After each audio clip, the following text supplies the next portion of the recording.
The Odyssey, a full retelling. When the Trojan War finally came to an end, many heroes set sail for home. Some returned quickly, others never did. But for one man, Odysseus, king of Ithaca, the journey home became longer and more painful than the war itself. His tale is not just about traveling across the seas, but about endurance, cleverness, and the will to return to family no matter the obstacles. Trouble at home. In Ithaca, things were falling apart. Odysseus had been gone for nearly 20 years. 10 years fighting at Troy and another 10 wandering after it. Most people believed he was dead. His wife, Penelope, however, refused to give up hope. She tried to keep the household together, raising their son Telemachus alone. But her loyalty was tested every day. More than 100 arrogant suitors invaded her halls, eating her food, slaughtering her livestock, and demanding she choose one of them as her new husband. Penelope cleverly delayed them, weaving a funeral shroud by day and secretly unweaving it by night. Claiming she would choose a husband once the cloth was finished, her trick bought her time. But it didn't last forever. Telemachus, now a young man, was growing restless. He longed for his father and despised the suitors. At this point, the goddess Athena stepped in. Taking the shape of a wise man, she told Telemachus to journey in search of news about his father. Inspired, Telemachus sailed to visit Nestor in Pylos, and then Menelaus and Helen in Sparta. They confirmed that Odysseus had not returned but was alive, stranded far from home. Encouraged but still worried, Telemachus began his own path toward manhood. Odysseus and the gods. Meanwhile, Odysseus was trapped on the island of the nymph Calypso. She loved him and wanted him as a husband, offering him immortality if he would stay. But Odysseus longed for Ithaca, for Penelope, and for the life he had left behind. He sat by the shore every day, gazing at the horizon with tears in his eyes. The gods debated his fate. Athena pleaded for his release, while Poseidon, god of the sea, remained his enemy. Years earlier, Odysseus had blinded Poseidon's son. The cyclopes, Polyphemus, and the sea god swore vengeance.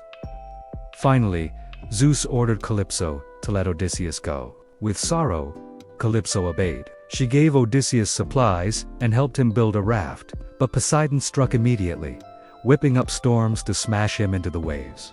Odysseus barely survived, clinging to driftwood until he reached the land of the Phaeacians, a people known for their hospitality and ships. The tales of wandering the Phaeacians welcomed him, fed him, and asked who he was. At first, Odysseus kept silent, but soon he began to tell his story, and what he revealed left everyone in awe. After leaving Troy, his men first encountered the lotus eaters, whose sweet flowers made them forget home and duty. Only by dragging his men back to the ships did Odysseus save them from losing themselves forever. Next came the island of the Cyclopes. Curious, Odysseus and his crew entered the cave of Polyphemus, a one-eyed giant. At first, they hoped for gifts, but the Cyclops trapped them and ate several of his men. Odysseus, using his cunning, gave the monster strong wine, then drove a sharpened stake into his single eye while he slept. They escaped by clinging to the bellies of sheep, but Odysseus' pride betrayed him. As they sailed away, he shouted his real name, and Polyphemus cursed him, calling upon his father Poseidon to make his journey miserable. The curse began at once. Aeolus, the master of winds, gave Odysseus a bag containing all the winds to speed his journey. But while Odysseus slept, his curious crew opened the bag, thinking it was treasure, and the winds blew them back to sea. They drifted to the land of the Laestrygonians, giant cannibals who destroyed most of the fleet, leaving Odysseus with only one ship. Shaken, they reached the island of Circe, the enchantress who turned men into pigs. With the help of Hermes and his protective herb, Odysseus resisted her spell and forced her to restore his men. Circe, impressed, hosted them kindly afterward, and they remained with her for a year before continuing on. On Circe's advice, Odysseus traveled to the underworld to consult the prophet Tiresias. There, in the land of shadows, he encountered the ghosts of heroes and his own mother. Tiresias warned him. Whatever happened, he must not harm the sacred cattle of the sun god Helios. Only then could he hope to return home. The warnings continued as Odysseus passed the sirens, whose beautiful songs lured sailors to their deaths. Plugging his crew's ears with wax, Odysseus tied himself to the mast so he could hear their voices without following. Then came Scylla and Charybdis, a six-headed monster on one side and a deadly whirlpool on the other. Steering carefully, he lost some men to Scylla's snapping heads, but saved the rest. But temptation destroyed them at last. On the island of Helios, despite Odysseus' orders, the starving crew killed and ate the sacred cattle. Helios demanded vengeance, and Zeus answered. He sent a storm that destroyed the ship.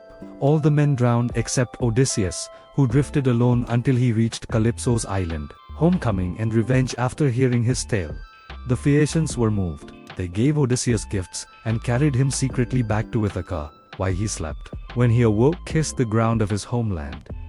Yet danger still waited. The suitors ruled his halls, plotting even to kill Telemachus. With Athena's help, Odysseus disguised himself as a beggar and entered his home unnoticed.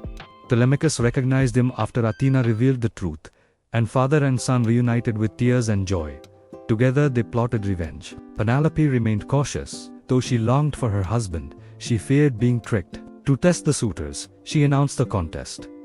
Whoever could string Odysseus' mighty bow and shoot an arrow through 12 axe heads would win her hand. One by one, the suitors failed. The bow was too stiff, too strong. At last, the beggar asked to try. Laughter filled the hall, until he strung the bow effortlessly and made the perfect shot.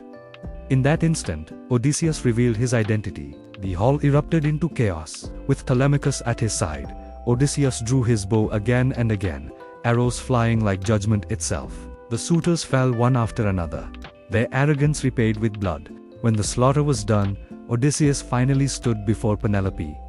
But she remained cautious. She tested him with a secret only the real Odysseus would know. The construction of their marriage bed, built around a living olive tree. When he described it perfectly, her doubts vanished. At last, husband and wife embraced. Their long suffering ended. The end of wandering. Peace did not come. His families of the slain suitors sought vengeance. But Athena intervened, restoring calm to Ithaca. After 20 years of war and wandering, Odysseus at last returned to his rightful place. King, husband, father, and survivor of the greatest journey ever told.